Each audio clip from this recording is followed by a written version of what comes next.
دو کلمے ہیں، سبحان اللہ و بحمدہ سبحان اللہ العظیم. دیکھیے بڑا المیہ ہے اس 1400 صدی ہجری کا، بہت بڑا المیہ ہے. اور 1400 صدی ہجری کیا بلکہ اس سے پہلے امام غزالی رحمۃ اللہ تعالی علیہ نے بھی اس المیے کو محسوس فرمایا. امام غزالی رحمۃ اللہ تعالی علیہ نے بھی اس المیے کو محسوس فرمایا. کیا ہے وہ المیہ؟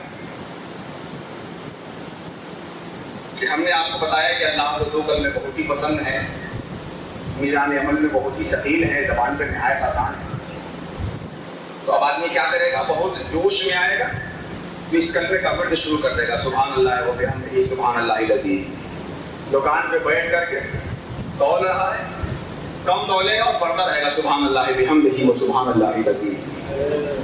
کھیت جوت رہا ہے کسی کا، وہاں پہ ٹنکی مار رہا ہوگا اور پڑھے گا سبحان اللہ بحمدہ و سبحان اللہ العظیم.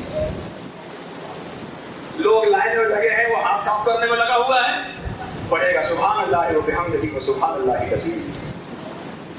امام غزالی نے اس المیہ کو محسوس فرمایا. بہت سارے الفاظ ایسے ہیں جنہیں لوگ بولتے ہیں مگر ان لفظوں کی گرہ نہیں کھلی رہتی ہے. اس المیہ کا احساس امام غزالی فرماتے ہیں کہ وہ الفاظ جو ہمارے بیچ متداول ہیں، ہم بولتے ہیں، سنتے ہیں، وظیفے کے طور پہ پڑھتے ہیں، مگر اس لفظ کی گرہ ہمارے لیے نہیں کھلی رہتی. اور گرہ کھلنے اور نہ کھلنے میں بڑا فرق ہوتا ہے. نہایت عرب کی قیمتی خوشبو ہے. ہمارے ساتھی ہمیں تو تحفہ دینے کے لیے لے کر اس مجلس میں بیٹھے ہوں، میں تقریر سے اتروں اور میرے حوالے وہ کریں. عربین عطر ہے اس مجلس میں، مگر کسی کو اس کی خوشبو نہیں مل رہی ہے کیونکہ اس کی گرہ نہیں کھلی ہوئی ہے.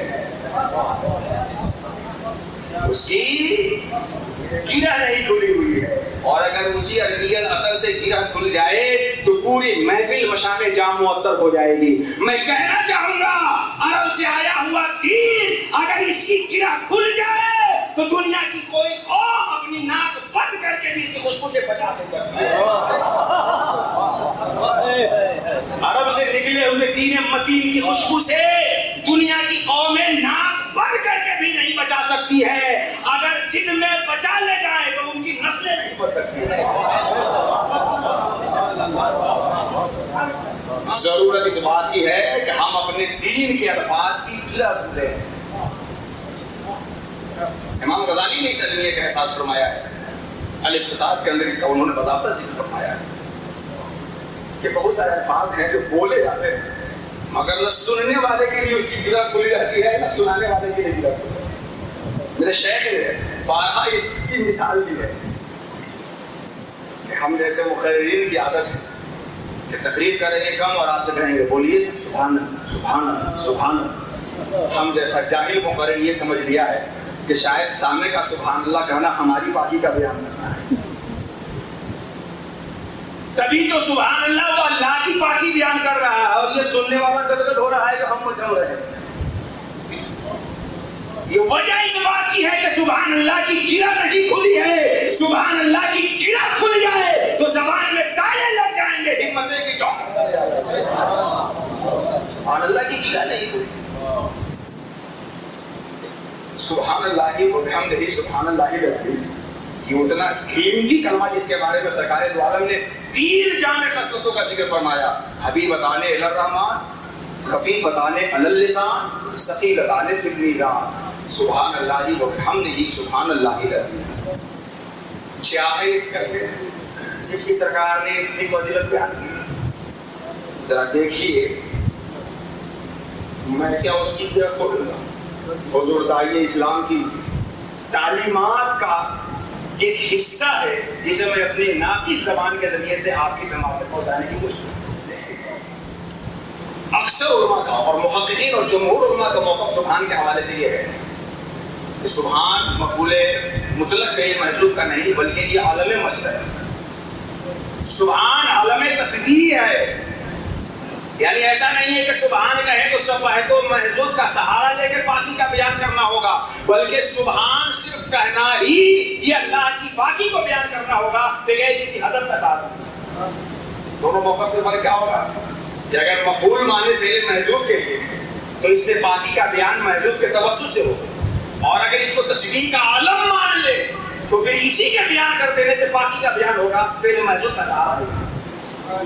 جمہور علماء کا موقف ہے کہ سبحان عالم تسبیح، تسبیح کا نام ہے، اور جب کوئی چیز علم بن جاتی ہے تو اس کا لغوی معنی ملحوظ نہیں ہوتا، علم سے مسمى مقصود ہوا کرتا ہے۔ مثال کے طور پر ہم کہیں عالم نام کا ایک شخص میرے پاس آئے اور میں کہوں کہ عالم صاحب ہمارے پاس آئے، اس کا یہ معنی نہیں ہوگا کہ کسی مدرسے سے عالم کی سند لے کر کے موجود شخص ان کے پاس گیا ہے، یہ عالم اس کے لیے علم بن گیا، اس کی ذات کا نمونہ اور نشانی بن گیا۔ سبحان عالم تسبیح ہے۔ عالم تسبیح کا مطلب ہم اللہ رب العزت کو جو چیزیں اس کی شایان شان نہیں ہیں ان ساری چیزوں سے باقی کو بیان کرتے ہیں۔ سبحان اللہ اے ونزہ اللہ تعالی عن کل مما لا یلیق بشانہ۔ سبحان اللہ کا معنی ہوا کہ جو کچھ بھی اللہ رب العزت کے شان کے لائق نہیں ہے ہم ان ساری چیزوں سے اللہ رب العزت کی پاکی بیان کرتے ہیں۔ وبحمدہ واو حالیہ، اور علماء بیٹھے ہیں حال اور فی-الحال دونوں زمان کے اعتبار سے ایک ہوا کرتے ہیں، دونوں کا زمانہ ایک ہونا چاہیے۔ سبحان اللہ وبحمدہ ہم اللہ کی باقی بیان کرتے ہیں، اس کے حمد کو بیان کرنے کی آیت، یعنی اس کی باقی بھی بیان کر رہے ہیں اور اس کے لیے حمد بھی بیان کر رہے ہیں۔ سبحان کیا ہے اور حمد کیا ہے؟ سبحان تو آپ نے سمجھ لیا کہ اللہ رب العزت کے شان کے لائق وہ چیز نہیں ہے، اللہ تعالیٰ کی ان سے باقی کو بیان کرنا سبحان۔ اور حمد کہتے ہیں هو الثناء باللسان علی الجمیل الاختیاری، اختیاری خوبی کی بنیاد پر کسی کے اندر پائی جانے والی خوبی کو بیان کرنا، اور تحمید اللہ کے حمد کی طرف نظر کرتے ہوئے کہ اللہ رب العزت کی صفات کمالیہ کی بنیاد پر ہم اس کی تعریف کریں اور اس کی تعریف کرنا۔ حمد کو یعنی تحمید اور تسبیح کو، حمد اور سبحان کو ہم مختصر کر کے یہ کہہ سکتے ہیں کہ اللہ رب العزت جن صفات سے متصف ہے ان صفات سے اتصاف کو بیان کرنا حمد ہوا، اور اللہ رب العزت جن صفات سے متصف نہیں ہے ان صفات سے عدم اتصاف کو بیان کرنا سبحان۔ حمد اور سبحان کا مطلب کیا ہوا کہ اللہ رب العزت جن صفتوں سے متصف ہے ان صفتوں سے متصف کرنا حمد، اور جن صفتوں سے وہ پاک ہے ان صفتوں سے پاکی کو بیان کرنا یہ سبحان۔ اب وہ کن صفتوں سے متصف ہے اور کن صفتوں سے پاک ہے، علم کلام میں بڑی تفصیل کے ساتھ اللہ رب العزت کی صفات کا ذکر ہوا ہے۔ پہلے سلبی صفات پھر ثبوتی صفات، پہلے تسبیح پھر تحمید۔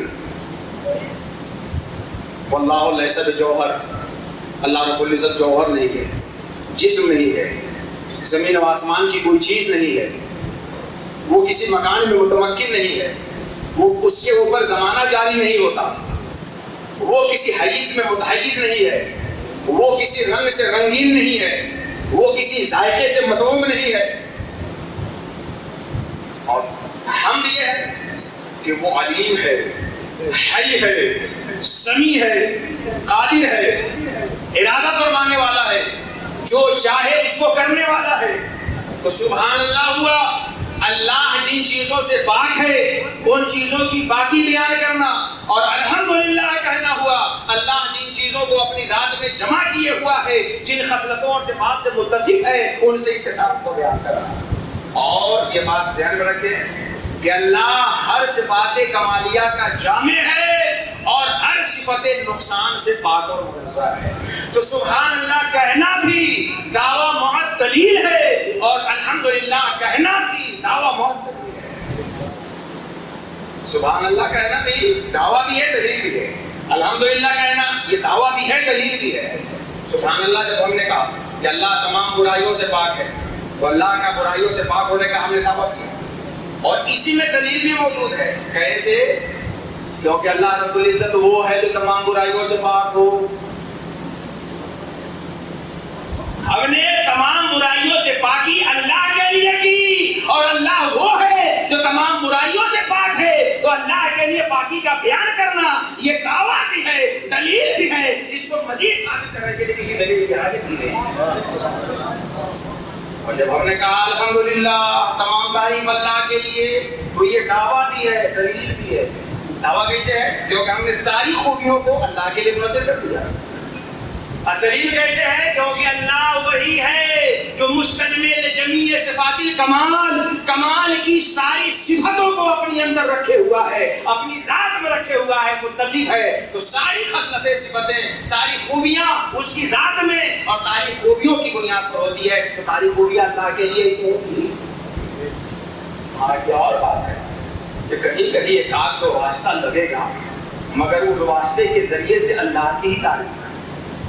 آپ بہترین گلاب کی خوشبو پا کر کہیں بڑا اچھا گلاب ہے، چاند کی بہترین چاندنی پا کر کہیں بڑا روشن چاند ہے، سورج کی کماجت سے اپنے کپڑوں کو سکھا کے کہیں سورج بہترین گرمی دینے والا ہے، پانی کی برودت سے اپنے حرارت قلبی کو بجھا کر کے کہیں کہ پانی پیاس کو بجھا دینے والا ہے، کھانا کھا کر کے کہیں کہ کھانا بھوک ختم کر دیتی ہے. تو یہ ایک واسطہ آپ ذکر کر رہے ہیں، لیکن پانی کے پردے میں پیاس بجھانے والا اللہ ہے، کھانے کے پردے میں بھوک ختم کرنے والا اللہ ہے، گلاب کے پردے میں خوشبو دینے والا اللہ ہے، چاند کے پردے میں چاندنی دینے والا اللہ ہے، سورج کے پردے میں حرارت دینے والا اللہ ہے، دوا کے پردے میں شفا دینے والا اللہ ہے، اس کائنات کے پردے میں کائنات کے حسن کو اشکارا کرنے والا اللہ ہے. تو یہ واسطے بھی آ جائیں تو تعریف ان واسطوں کی نہیں ہوگی، اللہ رب العزت کی ہوگی. سبحان اللہ و بحمدہ، سبحان اللہ و بحمدہ، سبحان اللہ و بحمدہ.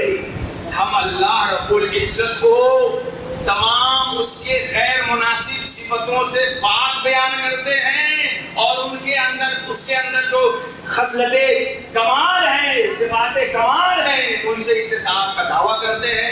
یہ دو چیزیں ہوئی. اللہ رب العزت جن چیزوں سے متصف ہے اس کے اتصاف کو بیان کرنا، اور جن چیزوں سے پاک ہے ان سے پاکی کو بیان کرنا.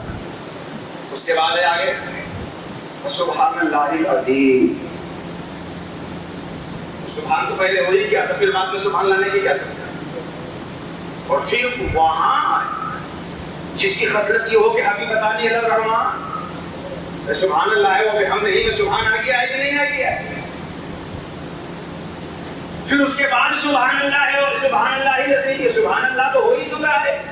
اتنی جامع کلمے کو بیان کرنا مقصود ہے، جو جامع کلمہ حبیبتان الرحمن، خفیفتان علی اللسان، ثقیلتان فی المیزان، اور وہاں تک لانے کی کیا حاجت ہے. سبحان اللہ بحمدہ و سبحان اللہ العظیم. سبحان اللہ کا معنی تو ہو گیا، پھر سبحان اللہ کیوں؟ یہ بتانے کے لیے سنو، حمد ایک بار بیان کیا جا رہا ہے، سبحان دو بار بیان کیا جا رہا ہے. سبحان اللہ و بحمدہ سبحان اللہ العظیم. حمد ایک بار، سبحان دو بار. بتانا یہ چاہتے ہیں کہ سب سے پہلے سبحان کو بتایا، پھر حمد کو بتایا، اور پھر سبحان سے تاکید کر دیا. اور پیارے آقا یہ ذہن دینا چاہتے ہیں کہ اللہ کے صفت کمال سے متصف ہونے کو بتانے سے کہیں زیادہ اہم ہے صفت نقصان سے پاکی کو بیان کرنا. اللہ تعالیٰ صفت کمال سے متصف ہے، اس کو بیان کرنے پہ زیادہ اہمیت حاصل ہوئے اللہ کی پاکی کو بیان کرنا. یہاں پہ میں اپنی زندگی کا ایک واقعہ آپ سے شیئر کرتا ہوں. جب شروع میں جامعہ الفیہ میں آیا تھا تو مدرسے کے کسی ضروری کاغذ کو حضور تعالیٰ اسلام کی خدمت میں پیش کیا.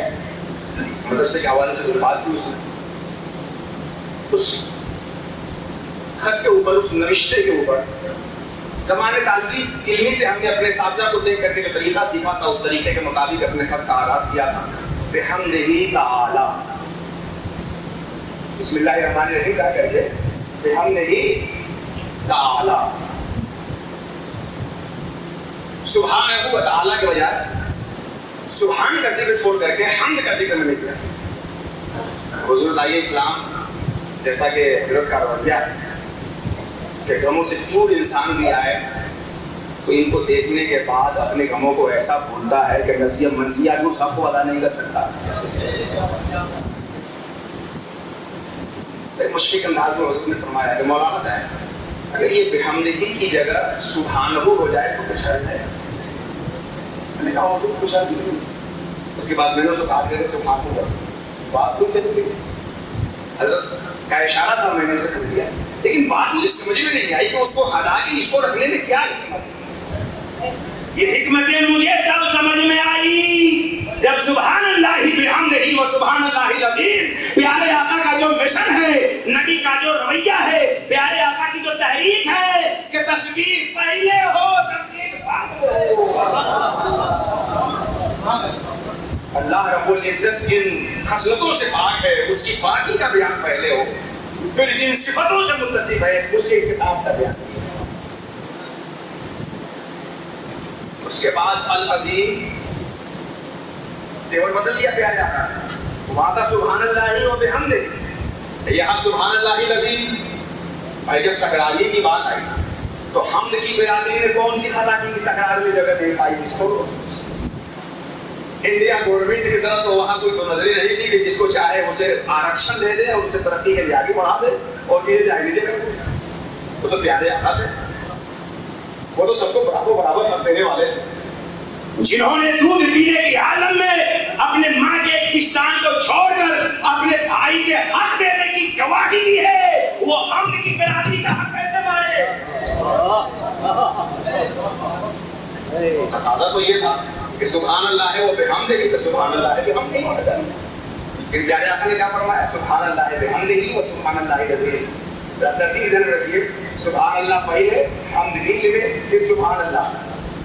سبحان اللہ کو دونوں طرف سے گھیر کر کے یہ تمہید بیان کرنا چاہ رہے ہیں کہ جب تم اللہ کی پاکی بیان کر دیے اور اللہ کی تمام خصلتوں سے متصف ہونا بھی بیان کر دیے, سبحان اللہ کہہ دیے, الحمدللہ کہہ دیے, تو ابھی سبحان اللہ الحمدللہ کہنے سے تمہارے ذہن میں سبحانی کا تصور نہ آئے.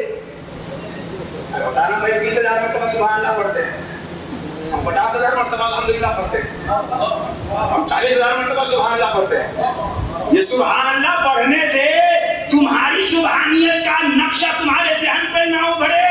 سبحان اللہ کہہ کر کے پھر اس سبحان کا اظہار کرو کہ ہم لاکھ سبحان اللہ کہے, ہم پاک نہیں, اللہ.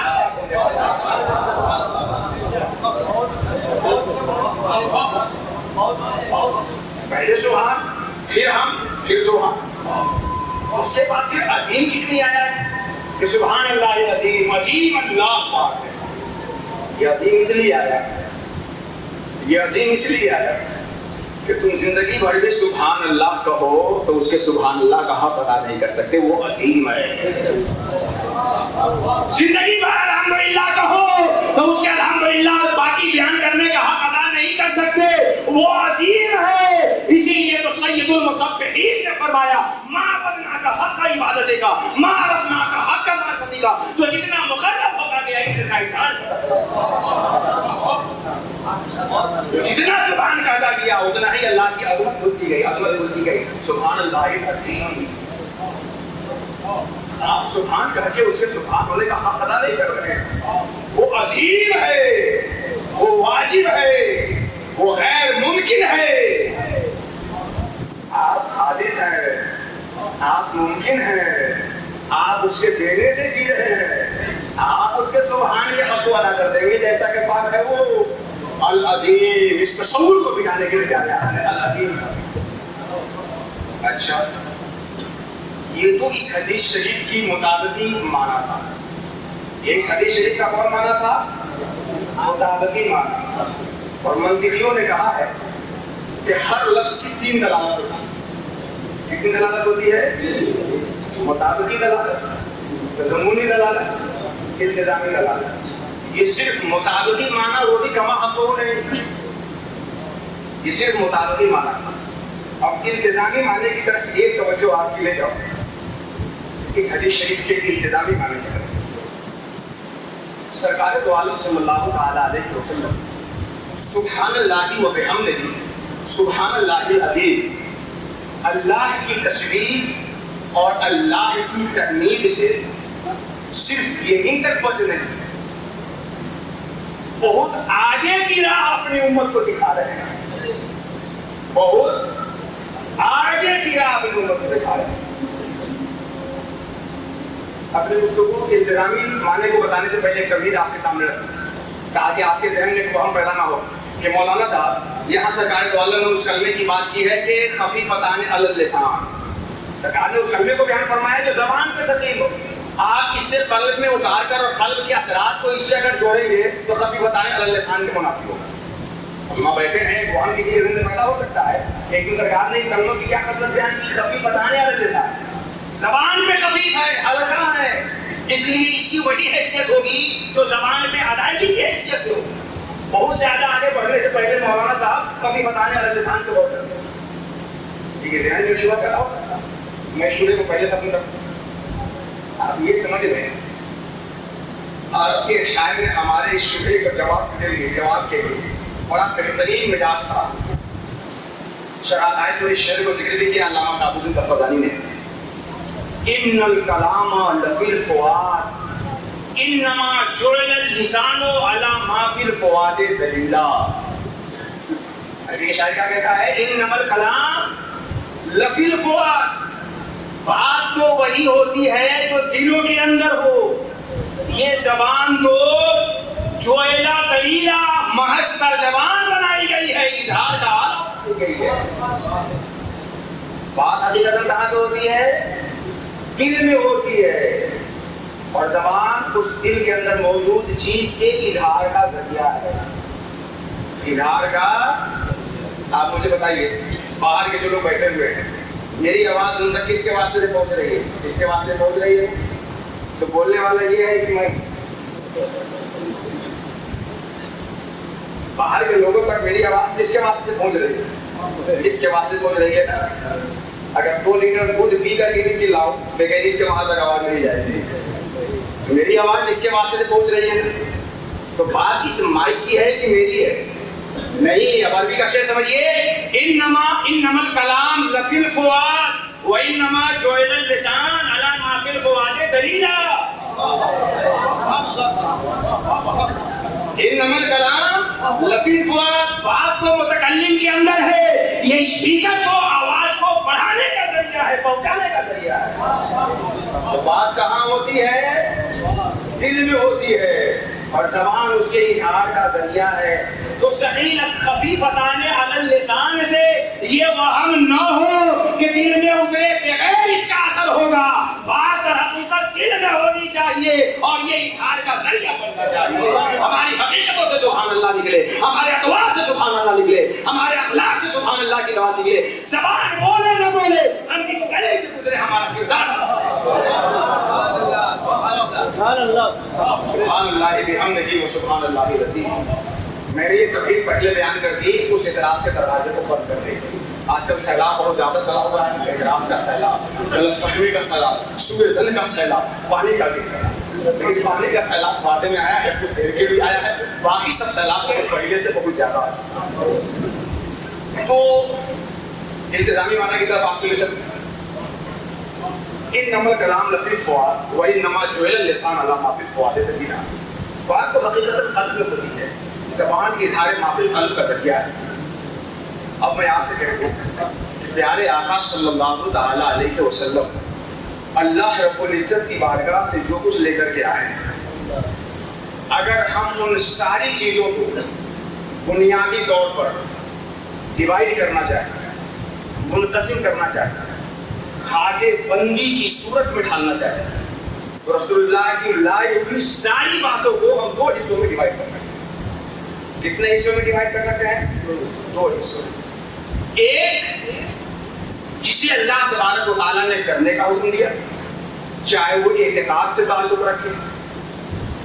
اب پھر مولانا صاحب لوگ بیٹھے ہوئے ہیں، کہیں گے کہ مولانا صاحب جو اعتقاد سے تعلق رکھنے والا ہوگا وہ کرنے میں کیوں آئے گا؟ ہم پیدا ہو گئے اعتقاد سے تعلق رکھے، ماننے سے تعلق رکھے، اس کو آپ کرنے میں کیوں شامل کرنا ہے؟ میں کہوں گا آپ کو یاد رکھنا چاہیے یہ ایمان جو کہ تصدیق قلبی ہے، تصدیق علم کی قسموں میں سے ایک قسم ہے تصور و تصدیق، اور علم کیفیات نفسانیہ کی قسموں میں سے ایک ہے، اور کیفیت کرنے کی نہیں ہوتی، ہونے کی ہوتی ہے۔